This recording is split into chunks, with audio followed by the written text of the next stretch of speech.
Welcome to the Wacky World Drive-In. I'm your host, R. Sterling. The R and the Sterling are silent gray, and with me as always is Dick Dastardly Vincent. Hey everybody, yeah, we're back. We got a cool episode lined up, so I am really anxious to get into this.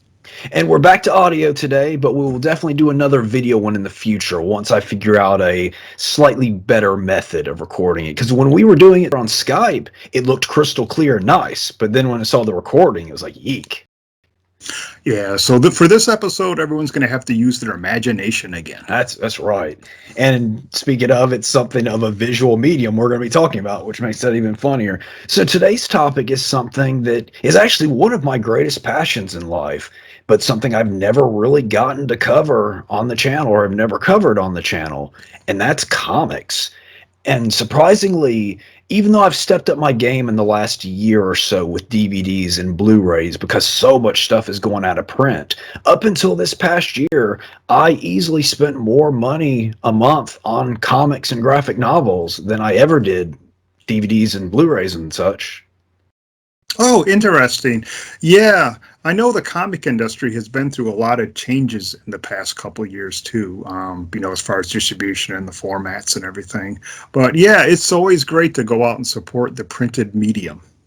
Yeah, and that's what I do too. I do not do digital comics. It's just all bias against digital media side. Trying to scroll it up and down through that just drives me crazy. Can't do it. Can't do it. No, I mean, in fact, I know you buy a lot more comics than I do, but I can do a book, like a printed book on like my Kindle, but as far as a comic book, I don't see how you cannot hold that in your hand. Mm-hmm. So we'll jump back to this thing in a kind of sort of second, but let's go all the way back to the beginning. What is your earliest comic memories? My earliest comic memories is probably the Marvel stuff.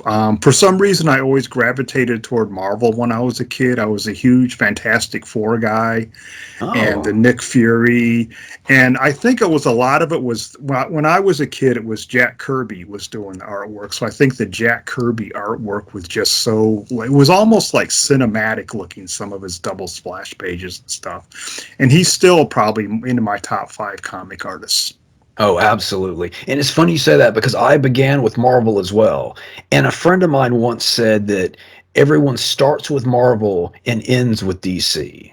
And that's kind of was my journey as well. I was a Marvel person for a long time, and then they just completely lost me. And I went over to DC for a little bit, but then DC kind of lost me. Now I'm kind of an indie book person, even though I collect some stuff like Power Rangers and Transformers, big properties, but with more indie type companies. Basically just not the big two. I don't do the big two anymore. Yeah, that's interesting because I'm thinking, and that's probably the way I went too, because I started off, with the Marvel, like you said, you start off with Marvel, but then I started branching off into DC just because it seems like they had a more diverse line of comics, because I wanted to read like, war and horror and Western stuff, and DC kind of had all that stuff. Yeah, what kind of got me was the discovery of the Green Lantern. People had always kind of made fun of Green Lantern, like, oh, his weakness is yellow. He can be defeated by a banana. So I just thought he was just such a hokey character. But then when I actually gave Green Lantern a shot because of DC Online, the video game, I realized what a great book and character and little world all that Green Lantern stuff is. And I really got into Green Lantern for a bit. Oh, neat. Now, were those the Neil Adams ones, or was that? This was, I guess, after the Rebirth. Oh, okay. So much later Lantern. But okay, yeah, he's one of those characters that I've never read him, but I've always kind of found him fascinating, and he's never really kind of been bumped up to the upper echelon, I guess. You're very right. Wow. And I always I remember reading Green Arrow too, occasionally. Mm-hmm. I don't have very many memories of it, but I do remember picking up Green Arrow. And for a while, it was Green Arrow, Green Lantern together. Of course, my first exposure really to DC comics, other than, of course, like Superman the movie and such, would be like Super Friends and the Superpowers toy line and such. That's when even though I was still a little more drawn to Marvel, and when I actually started reading books, it was Marvel. But just in those early years, I did buy those Superpowers toys. I had quite a few of them. Oh, yeah, I guess thinking back, is this something, I guess thinking back, is it true that, I mean, just from my remembrance, that DC kind of got into the merchandising earlier than Marvel? Because I remember seeing a lot of DC stuff, but I don't remember seeing Marvel. I don't know if it was earlier because you had the Migos and such like that, Oh, but yeah, I that's definitely right. remember it in much more of abundance because DC had the Superpowers line, which was a big line with a ton of characters. I mean, so many characters I'd never even heard of before. But then Marvel had Secret Wars, which was a much smaller toy line. A toy line I really dug, but that one it came and went quickly, and that was really just mostly it for my Marvel merchandise as a kid. Oh, okay. I did have the Neat. Hulk Amigo, which is surprising because that came out. It was slightly before my time, but that was one of those random things where I had it. Don't know why. Oh, wow. Yeah, I remember a friend of mine had Hulk stretch toy or something like that. It was a big Hulk rubber toy that we Kind used of to like a play Stretch with. Armstrong sort of thing. Yeah, only it was the Hulk. Oh, And that okay. was kind of Good. cool. Yeah, I remember playing with that. He Yeah, used I to do. strap it on the front of his bicycle and stuff. Oh, poor Hulk. Yeah. Yeah, I do recall when I was really small, I had this Hulk, this solid plastic green Hulk with his hands. I believe they were straight up in the air, and you like attached a log to his hands and then pushed a button and the log shot off into one of those toys they would never make today because of the danger. Oh, that yeah. The one toy I always really wanted as a kid, going back just to the Fantastic Four, is reading those Jack Kirby Fantastic Fours and all those elaborate, like the laboratory sets he used to draw. I wanted a Fantastic Four playset. Yeah, that would have been really cool. One of the first superheroes I really got into, and I don't recall why, because the animated series was way before my time. All I really would have had access to was the Spider-Man, like Spider-Man and His Amazing Friends and the Spider-Man cartoon. But I really dug the Thing a lot when I was a small child. Oh, yeah. So that begs the question, your Fantastic Four that you dug, was it the version with the Human Torch or was it the version with the robot? Oh, the Torch. Torch, okay. Yeah. Yeah, I go for the four originals. Yeah. Did you watch that cartoon when it aired? I have vague memories of it. For some reason, I remember watching the Spider-Man one a lot more. Right, yeah, me too. But that was coming Yeah. actually airing in my time, so Okay, yeah. I just thought the Spider-Man and all those things were cool because I mean, I guess it's a inexpensive way to do it, but the way they used like the comic drawings and they just kind of like slid across the screen and stuff. It was mhm. yeah, it was kind of fascinating to watch. I'll come back to that in a second. But kind of my journey towards comics, as I've mentioned many times, I was a total monster kid. And like monsters and horror movies were kind of my thing until I was probably about 11 years old. But then when I was 11, that's when I discovered comic books and superheroes and really heavily got into that world. And the horror movies and stuff took a distant backseat for me. I mean, I still watched them and stuff, went to the theater, enjoyed them, but comic books became my main thing, my world. And when I started getting heavily into comics, that's when I started trying to go further back and research things. And the place where I was renting movies at the time, Movie Gallery, they had a little section that had a bunch of those 60s and 70s Marvel cartoons. There was the Iron Man one, there's some Fantastic Four one, there's some early Spider-Man ones. And I remember a bunch of Saturdays in a row just renting a different one and just kind of digging into those. And like you said, that unique style to it. Yeah, yeah. And also, what was interesting is I remember when I was a kid, you went to like drugstores and newsstands to buy comic books because there wasn't any comic shops Right, back then. right. And I remember when the first comic shop opened up when I was living up in Detroit. And it was nothing I could get to on my bike. So it was like my mom or dad would drive me to the comic shop. And I mean, a whole store with nothing but comics with these I know. giant bins of comics, for like, 10 cents or a quarter or something. It was like, yeah, it was like the greatest store in the world. Oh yeah, I know. Oh, I'm glad you said that because that's actually a note I should have written down but didn't. But my first place that I really bought comics was a drugstore. It was a drugstore pharmacy that also had like a soda fountain type thing. Yeah, same And that same thing for me. and my mom really dug the chili dogs there, and we would go and eat chili dogs, and I would go over and look at comics and such whilst the food was being prepared. And that was some of the first comics I ever bought was there. And we did have a comic book store in my hometown, but it was downtown. Kind of, you really didn't want to go there. One of those things. I think a lot of comic shops, I remember back in the day, were kind of in neighborhoods that you didn't want to hang around in after it was dark. A little follow up to an anecdote I told many moons ago. One of the earlier pods was I don't know if it was the first comic book convention in my hometown, but an early comic book convention in '87.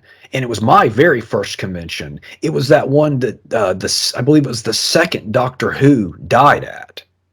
Oh, yeah. Because he was all dressed up in his scarf and his coat, and yeah. But the guy who owned the comic book store in my hometown was actually the person that put that con together that year. Oh, interesting. Yeah. But apparently I was looking into it the other day. The actor, his doctors warned him not to internationally travel, but he did it anyway. And yeah, that was a big thing around the fan network. Sad thing, but yeah. I didn't know Doctor Who. I didn't know any of that stuff was going on. So that really didn't factor into my experience at the con. I didn't find out about that until many, many years later. But yeah, being there at that first convention, that first comic book convention, I didn't even know about or see any of the guests or anything. Just walking into that dealer room and seeing so many items I didn't know existed. It was mind blowing. Yeah, the first cons I think I remember going to, they weren't specifically comic book conventions, but they were the creation cons they used to have around. Mm-hmm. And they had comics there. But like you said, walking into one of those places for the first time, because like this is, pre-internet, and there was no way to buy it. The only thing you bought was like your local newsstand or your local comic store, and it was like this giant universe opening up. And I still remember the first person I ever met at a con, she was there for Star Trek, was Angelique Pettyjohn. She was selling pictures, and I got her to sign an Old Famous Monsters with the Mad Doctor of Blood Island. She didn't have any pictures, and she was all apologetic. But she goes, "I do have this," and she had this picture she was keeping covered up. That was a fully nude picture of her she had taken in the Star Trek costume. Hey, she had the green dyed hair. Okay. And and all of her hair was dyed green. Fantastic. Yeah. Wow. Yeah. You still have that? I didn't buy one. You didn't buy? Wow. No, I don't know why I didn't. It was kind of one of those things I regretted years afterwards, because sadly she passed away not long afterwards. And I've always thought of that. Whenever I think about my first con, I go, man, I could have bought the naked Angelique Pettyjohn picture. It could be hanging in my room right now. Regrets. Yeah. But anyways, yeah. So with the pharmacy or the drugstore soda fountain, that's actually where I decided to start collecting comics. I don't really know where it turned over in my head yet, because funny thing, as I mentioned, my world became superheroes. That came a little bit later. I'd actually decided to start collecting comics before I discovered that world. I mean, really got heavily into that world. And the comic that did it for me, I remember I was there, and it was the Fright Night comic by Now Comics. And I just had the first issue, and then several later was the one where Evil Ed made his return, and he was now a punk rocker, and he was in a band of vampires, and in the issue he's fighting an alien. It was just a really quirky, cool comic, and I just remember deciding I'm going to collect comics now, and I just never stopped. So when you started buying comics, did you start off buying and collecting? Like, did you buy a comic and did you save it and, box it, or? Unfortunately, no. Neither did I, yeah. Yeah, through my youth, I remember just having comics here and there. I remember having one of those Alan Moore Swamp Thing comics I got off the stand, and some random issues of Spider-Man and stuff, but it really wasn't until that issue of Fright Night that I decided I'm going to collect these. Yeah, I think about all the old comics that I had from when I was a kid, that I, stuffed in my back pocket or threw in the bottom of my treasure drawers, and they got all torn and ripped up. I looked through Overstreet Price Guide today, and I go, Yeah, not good. Yeah. So when we were speaking the other day, you mentioned that you really were into horror comics and war comics, and that the war comics thing caught my interest because I don't think I've ever read a war comic other than, say, some of the early 90s issues of The Punisher, which that wouldn't really even count as a war comic, but that's the closest thing I ever got. What is a war comic even about? Well, I mean, even from the earliest time I was a kid, I've always been a history geek, and especially military history. And then I just kind of gravitated after a while to things, like Sergeant Rock, Enemy Ace, DC Comics, and the Haunted Tank. There was that thing. Then DC for a while had a great series called The War That Time Forgot, where there was a Pacific island that they found in World War II that still had dinosaurs on it. Oh, that sounds cool. Yeah, so you had World War II guys fighting dinosaurs. And so that was great. So in these books, would it be kind of a done in one issue of a different battle? Would they continue on with the same characters going into different battles? It was like with like Sergeant Rock, it was kind of like a core group of guys. And then it would be a continued, each comic would be a standalone. Sometimes there'd be a 2 or 3 parter, but they never addressed like specific battles or anything. It was just kind of this story placed within World War II, and they were fighting the Germans. So was that generally your sweet spot, kind of World War II era comics? Yeah, there was a really great World War one that DC did called Enemy Ace, about a World War I German pilot that was really cool. I just always enjoyed them, and I kind of gravitated to those from superhero, those and horror comics, the DC stuff like the House of Mystery and House of Secrets and stuff like that. You mentioned the Fantastic Four. I forgot to ask, who was your favorite member? The Thing. Oh, the Thing as well. Okay, cool. Yeah, I just always thought he was great. And he was the one that I think they tried to, he had the most sympathy for. Mm-hmm. Yeah. Yeah, I read Fantastic Four very, very briefly, and I guess probably the early 90s. It was that time period. I mean, the art was great, but at that time period, Ben, he was back to being a human, and he wore a Thing costume at that point. Oh, see, I'd stopped reading it by then. And I remember even a real brief, it was probably 3 or 4 issue series where they got captured or something, and kind of a new Fantastic Four came together that was Wolverine, Ghost Rider, I think Hulk, and maybe Spider-Man kind of joined up to come save them or some little something like that. I remember thinking that was really cool, and the artwork was great. Oh, wow. I want to say it was Art Adams. I could be mistaken. It's been so long since I've seen it, but yeah, I always dug Art Adams' artwork. Secret Wars. Marvel's supervillains are coming. Secret Wars. Can the Marvel superheroes stop them? Marvel supervillains and superheroes figures, each sold separately. Here, Doctor Doom and the Doom Platoon, Magneto, Dr. Octopus. There, Captain America and the Champions of Freedom, Spider-Man and Wolverine.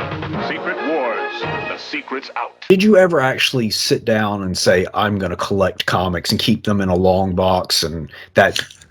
Yeah, there was a period in my life when I got into my late teens where I kind of gave up on comics. I just kind of left them behind for other things. Then I want to say maybe when I was in my late 20s, early 30s, I kind of discovered them again. And that's when I got into buying the long boxes and having the bags, and getting your Overstreet comic book guide and having the checklists and all that kind of stuff and collecting certain artists. That's what more than trying to collect like an entire run of something, I had like favorite artists, and I would, go to different runs and pick the comics out they had done just to get that certain artist. Yeah, there was a lot of that too in the early 90s when the comic industry kind of exploded, and you had your superstar artists, your Jim Lees, your Rob Liefelds, your Todd McFarlanes that popped up, and people started becoming loyal to books because of artists. I remember that clearly. Yeah, my big one was Bernie Wrightson.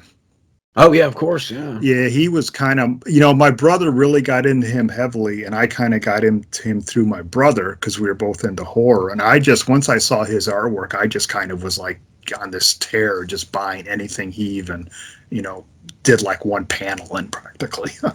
Yeah, and he is one of those people that you see a piece of his work, it's a piece of his work. Yeah. I mean, we talked earlier about the graphic novels and stuff, and he did that really great Spider-Man one. Oh, I don't think I saw that. Yeah. Where he goes to Scotland. Okay. And there's no buildings for him to swing on, of course, so he's kind of pampered that way. But it was really a good one. He did that, and of course, the Frankenstein thing he did is unbelievable. Yeah, he's great. Yeah, I really too like, even though you may not know him, Bud Root, who's responsible for the Cave Woman comic. He's one of my personal favorites. Oh, I've heard of the Cave Woman, but I never heard of Bud Root. That's neat. Yeah, he's great. I really like his style a lot. Like big expressive eyes on the females. Yeah. I always liked Mike Mignola. Yeah, who did Hellboy, Hellboy and stuff like that. Yeah, I always really liked his artwork. Yeah. I remember him pre-Hellboy when he was doing stuff at Marvel. Yeah, he did a lot of just little like backup stories and stuff, didn't he? Yeah, he's one of those artists that his stuff, at the time, it didn't really make sense to me in what I was seeing in it. And like, I believe it was an issue of X-Force or something to that effect. One of the X books, because that was my bread and butter, was the X books. And I remember seeing and thinking, well, I don't get it. But then when Hellboy came around and he started doing darker stuff of his own, I was like, I get it. Yeah, he's really great. I like him because, like you said, it's really dark, but there's always this, I don't know if this is the right word, but there's a kind of a cartoony. Mm-hmm. I don't really know how to maybe explain this right, but his stuff is dark and great, but there's always a bit of like, I don't know, like, I guess cartoony is the best word I can come up with. It's like the most fun, dark and gritty artwork you'll ever see. That's a great way of putting it. Yeah. Yeah, I'd mentioned the X books a second ago, and that's kind of when I was just sort of starting to dig into superheroes. At first, it was Iron Man was the character I kind of was. It's like, is this the guy I want to really get into? But then I discovered the X-Men, and that was it for me. And that's pretty much still my favorite superhero. I guess big mainstream superheroes would be the X-Men. Yeah, I read those for a while when John Byrne was doing them. Mm-hmm. Then he went over to Fantastic Four later and did the later run of Fantastic Four that I really enjoy. But yeah, I read some X-Men. The time when I was really getting into it, most people look at the Jim Lee era as kind of the classic X-Men era, and no doubt that is a great era. I was right there in it and loved it. But for me, I hold the most nostalgia really for the era right before that, and that was the Mark Silvestri era. And I think Mark Silvestri is a great underrated artist. I mean, he gets some accolades, but not nearly as many as he deserves. And he really doesn't get enough attention for his work on X-Men because he kind of carried that book for a long while. Oh, yeah. Would this have been, what, in the 80s? It would have been 80s, and it was kind of the time period the team had gone through the Siege Perilous, and they were based in Australia for that time period, living in the outback, and everyone thought they were dead. It was just a great time period, and his art was just fantastic on it. Oh, great. Yeah.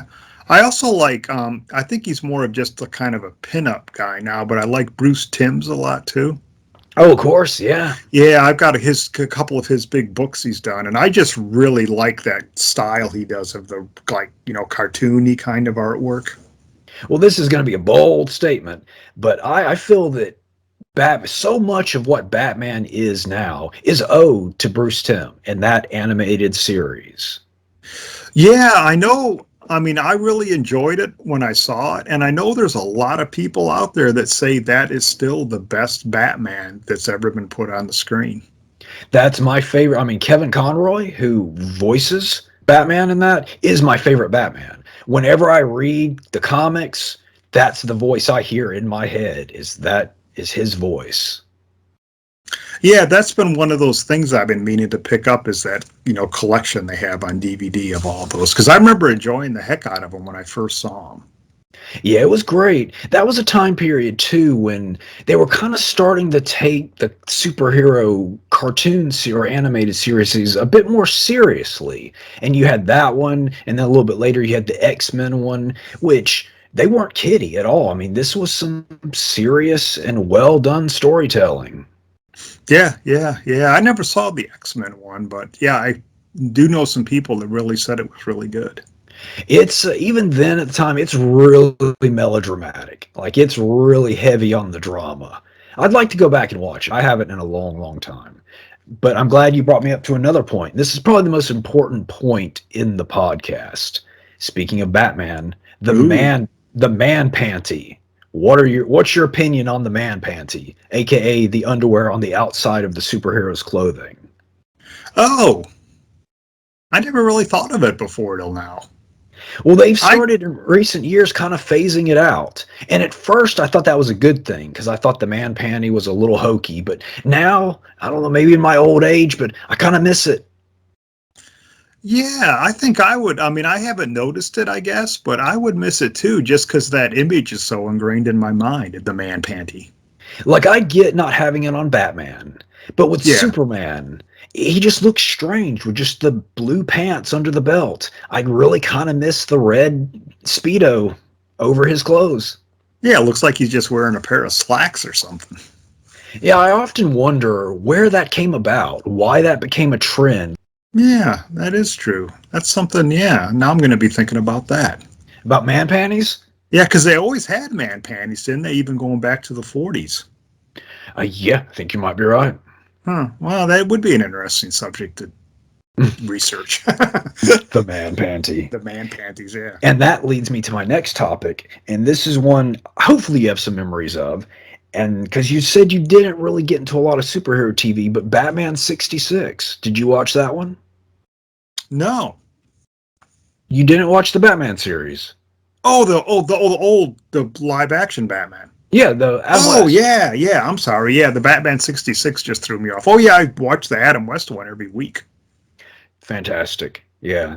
And that one, it holds up. So I don't know if you've watched it in recent years, but it holds up so well. It does, and it's one of those things that you think from your childhood wouldn't hold up. Right. For some reason, when I think because it came out a few years back, it finally came out on Blu-ray, and I bought it. And I was kind of like, oh man, this may be a bit of a downer because I loved this as a kid, but then I watched them and they're still really enjoyable. I remember that summer. I think it was summer of '89. Is that the year when the Tim Burton Batman movie came out? Yes, that sounds right. So I always will think of that as the summer of Batman because that's when the Tim Burton film came out. And I remember going to see the Tim Burton movie and liking it, not really getting what I was expecting to get. But at the time, I believe it was the Family Channel. Some random channel started airing the Batman 66 series. And I remember just liking that so much more than the Tim Burton film.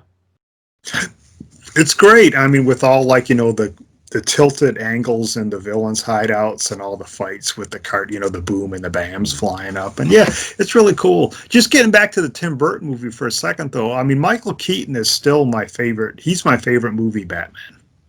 He is very, very good. And an unusual choice that worked out really well. Yeah, because at the time, I think he was pretty much known, for the kind of, Mr. Mom and stuff like that. But yeah, I thought he was great. I kind of always wanted him to come back as the old pissed off Batman. Well, kind of in that new Flash movie, he's supposed to be there. So we'll see how that works out. Okay. Oh, Yeah. okay. Yeah, I haven't seen the Tim Burton Batman movies in so long that I can't really even offer an opinion on them. But I do definitely recall him being a great Batman. And he's one of my favorites, yeah. Yeah, I saw the first one. I can kind of remember. The rest of that whole Batman series is kind of just I couldn't tell the plot of any of them if I Right, yeah. Yeah. Something with the Batman 66 series that really stood out to me.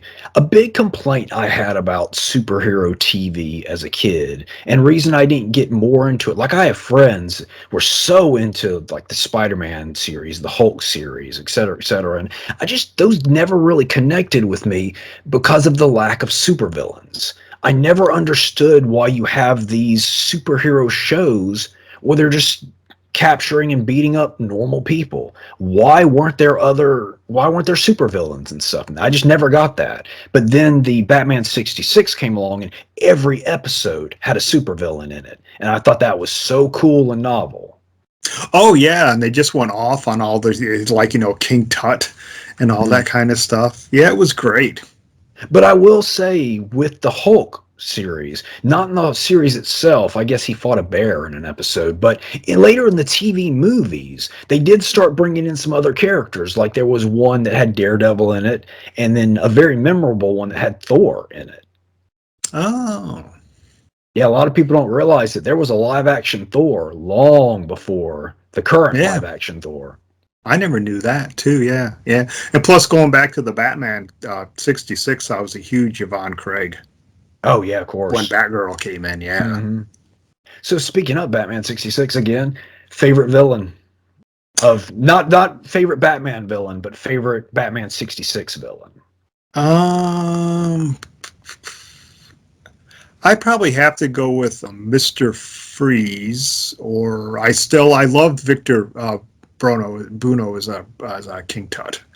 Okay. Yeah. Which Mr. Freeze? Because it wasn't there too? Otto Preminger, I believe, Oh. was one of them. I think, and And then, of also course, I always really enjoyed Cesar Romero's Joker. well, of course, the other Mr. Freeze was from Good, the Bad, the Ugly. Oh, Eli Tuco. Wallach. Yeah. Eli Wallach. That's right, he was. Ooh, I forgot hmm about that. But Yeah, I yeah, did too.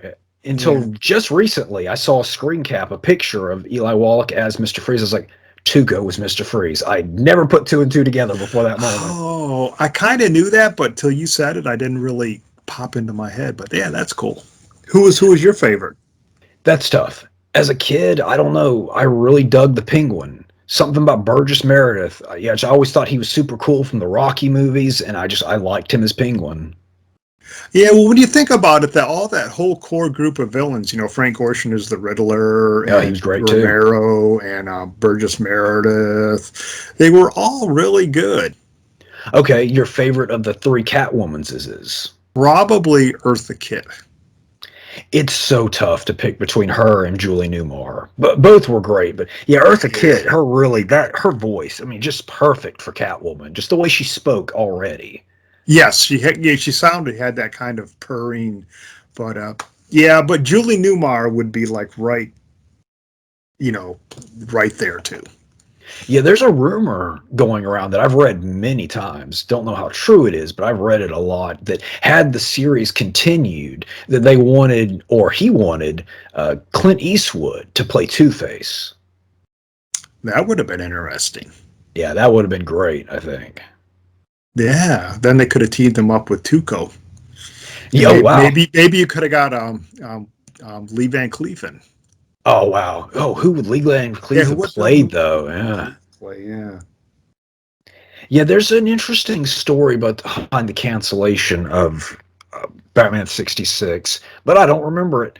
There was something to the effect of, like, it was canceled, and so they destroyed the sets, but then it got saved last minute, and they were like, oh, well, we destroyed the sets, and we're not going to pay to fix them again. So it ended up getting canceled again after all. Something to that effect. Oh, wow, it is interesting. Yeah, because I remember it being mega popular, then it was just gone. But this listening crowd, do not quote me on that one, because I may be just completely making that up. And did you ever watch The Green Hornet? I didn't. That just didn't air in any of my syndication type stuff.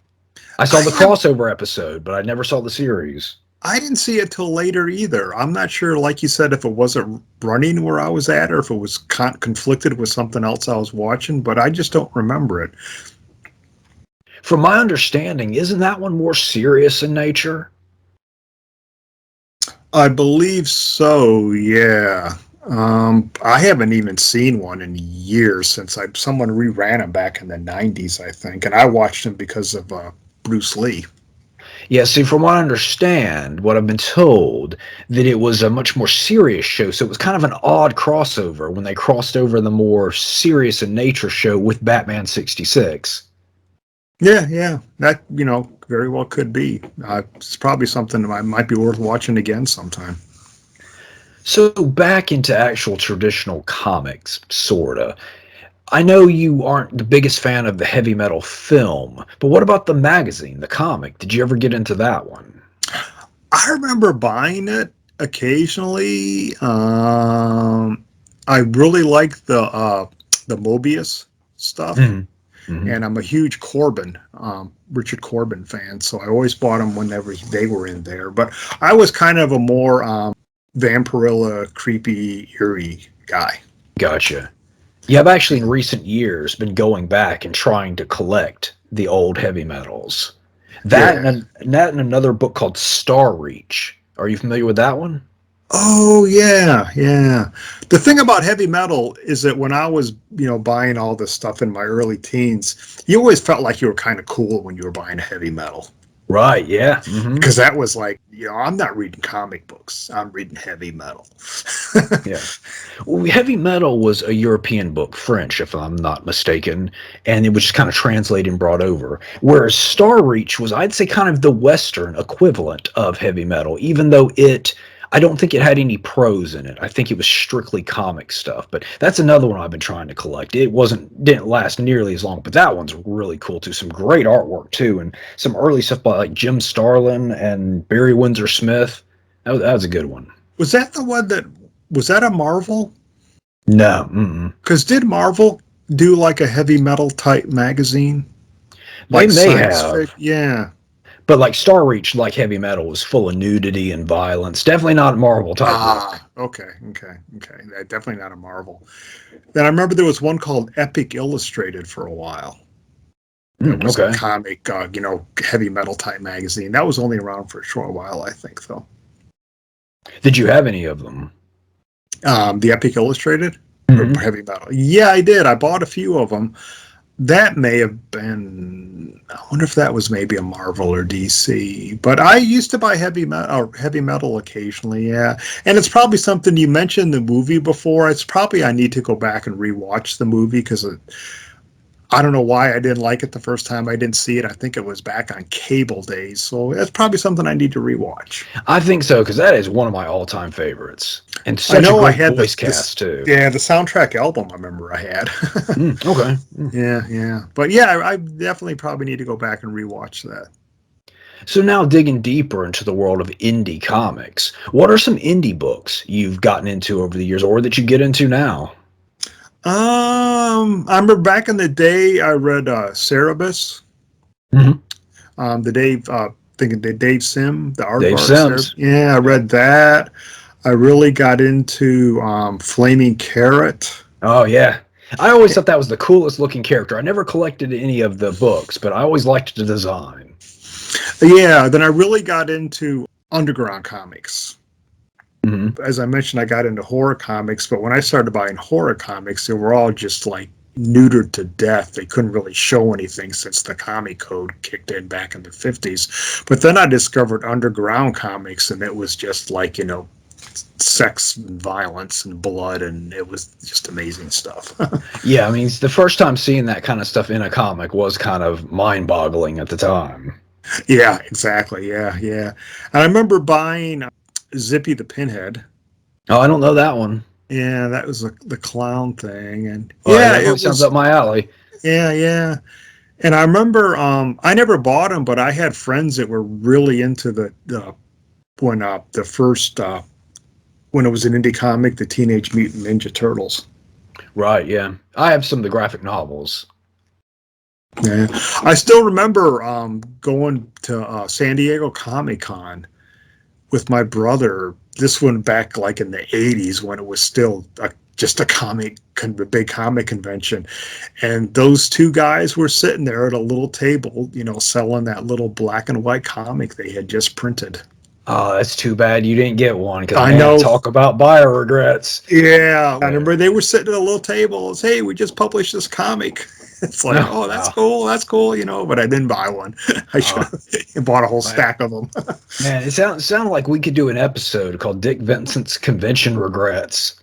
Oh, that would, yeah. I don't have too many, actually, because I think after a while I learned I need to buy stuff. Right. Yeah.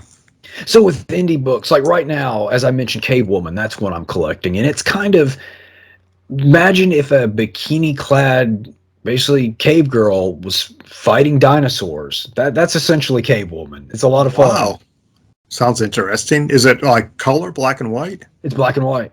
Oh, neat. I like black and white comics. I do too. There's just such a charm to black and white comics. I don't know what it is, but just something I find myself very drawn to that.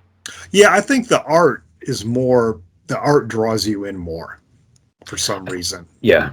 Yeah. I think too the indie guys who do the black and white art, they put more into it. I don't know if that's true or not, but it just seems like there's just more put into making each panel look good. Yeah, and plus, I mean, when you look at someone like that, like you mentioned, like your Catwoman. Cave Woman comic, when you look at that black and white art, that's the art that the guy drew. It hasn't Right. been, the inking and the coloring and the yada yada yada and stuff. That's his vision right there on the page. Mhm. Tell you my favorite indie book of all time was one called Poison Elves. And that's one I have just shouted the praises of this book, I mean, since the early 90s. And I've, for some reason, never been able to get anyone else into it. I don't know why, but that is just a great book. But I basically describe it as if Tarantino wrote Lord of the Rings, that's Poison Elves. Wow, Poison Elves. Yeah, it's basically stars a foul-mouthed, mean elf who just would, and he has a gun because he through mystical means ended up with a real world gun that never runs out of bullets, and he will sure enough just shoot someone in the face if he needs to. Wow. Huh. Is it something that still, did it just come out for a short period or is it? It lasted for quite a long time, but Oh, wow. unfortunately, it's one of those books that was never finished because the creator died before he could finish it. Oh, But there's a yeah. good, because there was the first indie series, which ran for, I believe, 20 issues, and then the second series, which came out through Serious Comics, lasted around 79 issues. So there's a lot of it out there to find, and it's all Huh. been in graphic novel form. Wow, wow, wow. But yeah, fantastic, great writing, really, really good art. Because the artist was kind of a rock and roll type dude. So there's a real kind of just a rock rebellious kind of feel to the comic. And it started, I guess, in the either the late 80s or the very early 90s. And he was just really kind of railing against what was going on in the comic industry at the time. And you can tell, you can just feel it. Well, I think that's, I mean, with a lot of the underground and the indie guys, it was kind of, a lot of that was born out of rebellion, I think. Yeah, that's true. Yeah. There's this character who's an imp, basically, an escapee from hell, but he can travel through multiple dimensions and stuff. So he's always making real world references in the book. And the lead character, whose name is Lucifer, he doesn't get any of them. He's like, "What are you talking about?" But he'll like quote lyrics from the Cramps and things like that. So there's kind of Oh, that element too that's really cool. neat. Yeah. One comic that I bought for a long time and I love is Gru the Wanderer. I've seen that a lot, but never actually bought any or read it. Yeah, I just love his art. Sergio Argonas, he used to do all the little, side things in Mad, those little drawings along the margins. Mm-hmm. And that comic, it's still, I pull them out and read them and it still makes me laugh. Okay, I'll have Yeah. to look for that. Yeah, yeah. Yeah, I've been wanting to get more into a lot of that stuff recently. Like I saw there was a collection of the original Barbarella comic, and I put that on my list. I've been meaning to pick up, and been wanting to go back and collect some of the old Judge Dredd comics from the 2000 AD and all kinds of Oh, stuff I like used that. to read those. Yeah, those are great. Yeah, I always was interested, being a super big Anthrax fan as a kid. The I Am the Law song really just made me want to dig into that world, but I just never did for whatever reason. Oh, yeah, they're really great. And that's one thing. I remember being really, really disappointed in the Sylvester Stallone Dread movie. Yeah. But then the other one that came out, just called Dread, Hmm. that's still one of my favorite comic book adaptation movies. I'll tell you what, and I say this to every person that brings that movie up, I respect that so much that he never takes that helmet off. He wears No, his helmet the entire movie. because that's what it's like in the comics. Yep. Yeah, yeah. I thought that's still, like I said, my favorite movie, comic book to movie adaptation. And I think it's so sad they never got a chance to make another one. I know it was really good. And there was talk that they were going to continue it with a series, and then I think that fell through. Yeah, I'm not sure if it, kind of underperformed at the box office or what, but I remember going to see that, and I think I went back to see it probably 2 or even 3 times, and I was like, man, this is the greatest comic book movie ever. That Carl Urban, I mean, he really has some great stuff on his resume. He's really kind of an impressive actor because you got Lord of the Rings, you've got Dredd. He's fantastic on The Boys. I don't know if you've watched that yet. No, I haven't, but I liked him in Lord of the Rings. Yeah. That is a really good show and highly recommended. And his performance on he's a great ornery character, but really good. Yeah, he's great. I tell you one thing the Sylvester Stallone one does have that I dug. I liked his costume design in that one. Even though the Carl Urban one was a better movie, I liked the slightly more colorful version of the Judge Dredd outfit. Oh, okay. Like, I do think that colorful can work in a gritty setting. Oh, yeah. Definitely. That's one thing that, like, last time I was at a theater, they had a preview for the new Batman movie coming out. Mm-hmm. And those things, they're so dark. I mean, it's like, say, right? Yeah, and you want to say, does the sun ever shine in Gotham? Well, not really. It's perpetually raining. It's perpetually at night. And I mean, I guess it's the look of Batman and the atmosphere, but it's just, they're so dark. Well, I've said for years, what I want, my dream Batman movie would be something with the complexity and serious writing of, say, the Christopher Nolan movies, but with the look of the Joel Schumacher movies. Say what you will about Joel Schumacher and his movies, I love the way they look, the colors, all the bright neon gang members and stuff. Like, to me, that's what a Batman world would look like. I would just like more a serious take on the subject matter, but with that look. Yeah. That's an interesting take on it, and I fully agree with you on that, because I too like, the vibrancy, and like going back to Batman 66, that's what Batman should look like. Yeah, that's right. Yeah. And if they want to give him the bat nipples, I don't care either way. I just want that colorful look. I think people made too big a deal out of those. But it would be great, like you said, to get like the eye candy and darkness combined in one of them. Yeah, that probably won't happen for some reason. And I'm still hating my live stream. I'm still waiting for a great Fantastic Four movie. Maybe one day. Yeah. But that's another one, I think, and the big problem they had with that last one is something like Fantastic Four needs to be bright and colorful and fun.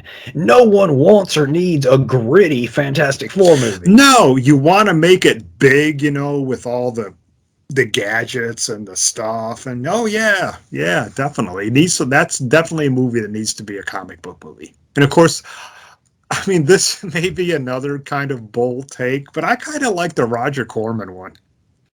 I've never actually seen that. The one that kind of you have to buy a bootleg and stuff like that. I mean, it's a Roger Corman Fantastic Four movie. I mean, it sounds great, and I love the look of the Thing in that one. That suit, I think, is great. Yeah. I know there's a really good documentary on it, too, on the making of it and stuff. But yeah, I like that movie.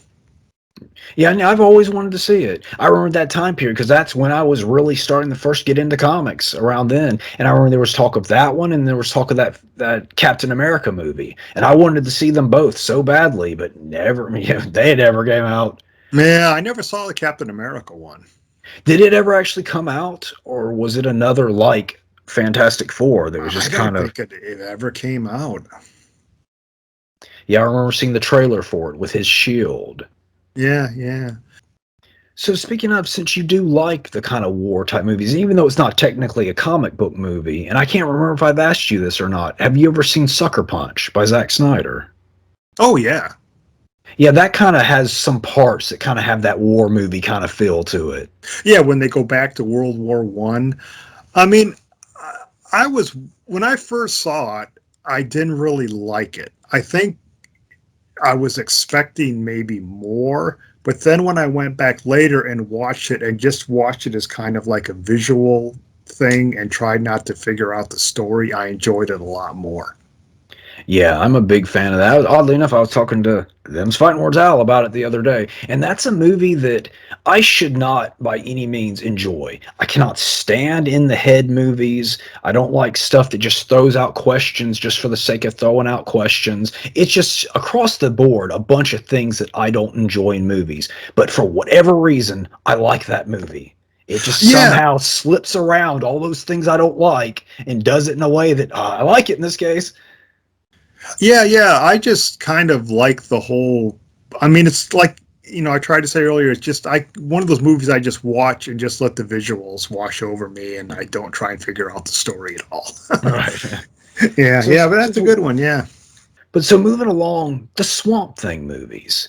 Interestingly, with those, even though I guess the first one is technically the better film, I like the second Swamp Thing so much better. Oh, okay.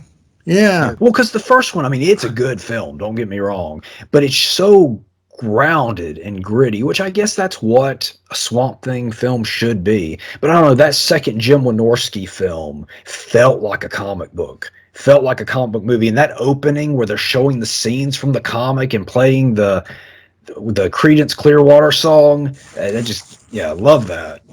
Yeah. I kind of enjoyed the TV series. I remember that. I watched it. I don't recall much about it, but I remember watching it as well. Yeah, it got kind of, they had just the basic plot, where you had, Arcane living there and he would always do so. And it was, but I kind of enjoyed that, but yeah. Did that one have supervillains and monsters and stuff on it as well? I think it did, yeah. I haven't seen it in years. I just remember liking it when it first came on. I don't know if it's even ever come out on video of any type. And I might be mistaken, but didn't the guy who played Swamp Thing in the second one also play him in the series, Dick Durock? I think so, yeah. Yep. Okay, cool. Speaking of a Swamp Thing, did you ever read Man Thing, the Marvel Swamp Thing? Yeah, I actually always thought Man Thing was a much cooler looking character than Swamp It was, yeah, definitely. That's what drew me in, I think, first was the covers. I remember picking, ooh, this looks cool. Yeah, that one too. It's clear that Man Thing was the inspiration for the shambling mounds from Dungeons and Dragons, or yes, or is it vice versa? Which came first? maybe D&D. I'm not sure, Oh, but I'm still hoping for my Man Thing movie sometime. Well, another Man Thing movie. Oh, they did a Man Thing? Yeah, they did a Man Thing movie. Lionsgate put it out, and it was they made Man Thing a villain for some reason. Like it's kind of a creature. It's kind of a creature feature, and he's the bad guy. Oh wow, I never knew that. Yeah, I was like, what? How do you make this hero character the bad guy? Wow, Man Thing is a bad guy. Yeah. Now I got to go find the Man Thing movie. I'll keep my expectations low, but I do want to see it now. If I remember correctly, he looked good, at least. The design looked good. But again, it was when it first came out, first hit video that I saw it. I remember being super excited. It's like, wow, a Man Thing movie. And this was back before comic book movies were what they are now, where there's one every other month. And yeah, he was the bad guy. Yeah, when I was a kid, I used to build all the, like the Aurora. I wasn't into superhero comics a lot, but I built all the Aurora models, like a Superman and Batman and all that kind of stuff. And I always wanted a Man Thing model. Yeah, that would have been cool. Because I thought that would have been fun to paint. Well, I remember when I first started getting into that stuff, I still had my Shambling Mound figure, the LJN rubber figure from Dungeons and Dragons, and I would pretend that was Man Thing, because, they look just alike. Oh, yeah. So did you ever build, since you were into the superheroes, did you ever build the superhero models? Oh, I couldn't build any models. Oh. Yeah, that's beyond my skill set right there. Yeah, because I know I've seen pictures you put up. I know you collect some of them in the box and stuff. Yeah, I just keep them in the box. I like the art and such. Yeah. Yeah, I remember they always, whenever you bought them in the store, they always had the built-up ones in the case that, like they were from the factory and they were all professionally built and painted. I said, oh, this looks great. And you take it home and build it. I said, man, this looks like crap. Yeah, it doesn't look like that. Yeah, when I first was getting into the comics and such, and merchandise was so hard to find, because the Secret Wars figures for Marvel was a couple years before. when I was really getting to it. But I just happened to luck out, and a Servant's Merchandise, I think it was, had the villains all on clearance still. I guess they just hadn't sold all those years later. So I was able to collect the Magneto, the Kang, the Dr. Octopus, and I already had the Dr. Doom, but those three, I was able to collect those up and actually had those, and that was exciting. Oh, neat. Yeah, yeah. I was always a huge of all the villains, of all the villains in the comic universe, I was always a huge Dr. Octopus fan. Oh, right. I thought you were going to say Dr. Doom. Dr. Octopus. Oh, that's interesting. Yeah, I like Dr. Doom, but I didn't buy superhero comics, but if I saw Dr. Doom and or a Dr. Octopus and Spider-Man, I bought that. I just always thought that was a great idea, the guy with all the mechanical arms and everything. And, yeah, very true. Yeah, but I like Dr. Doom too. I tell you, and Dr. Doom is another one, kind of like how they've replaced the man panty on a lot of the superheroes. I always liked his little mini skirt, his little green mini skirt. I don't know if he still has that or not. I would imagine they've probably phased that out by now, but I always dug that little mini skirt he wore. Yeah, there was all the little, and the Thing always had the little, the blue panties, kind of the blue Speedo swimsuit, the little Speedo, and Hulk always had the purple pants. Yeah. Yeah. Well, because purple and green go so well together. It's just a very, very good pairing of colors. Yeah, it jumped out on the comic page, that's for sure. It really did. All right, folks. Well, that's all the time we have for this week. Got anything you want to say?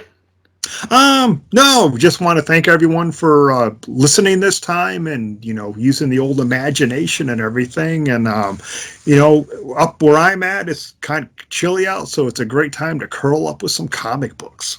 The big floppy-eared rabbit's robbing the bank. This calls for a new kind of lawman, Judge Dredd. Funds over citizen, robbery, 10 years. I can't go to jail, I'm just a rabbit. That's 6 months extra quarantine, creep. Judge Dredd, lawman of the future, every fortnight.